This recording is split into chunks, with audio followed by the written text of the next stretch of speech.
This tutorial review will show you how to convert photos to PDF in iPhone without any software.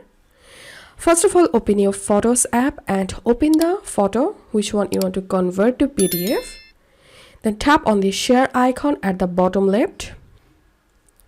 And here tap on print.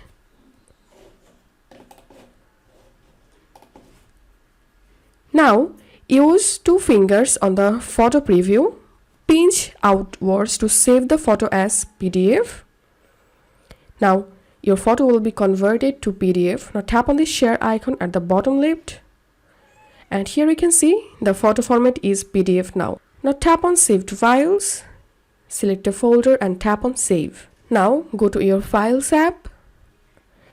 And here is the photo. I'm going to tapping and holding on it and tapping on Get Info. And as you can see, it's now PDF. So this is how we can convert a photo into PDF with Photos app. If you find this video helpful, make sure to subscribe Tutorial River. See you in the next video.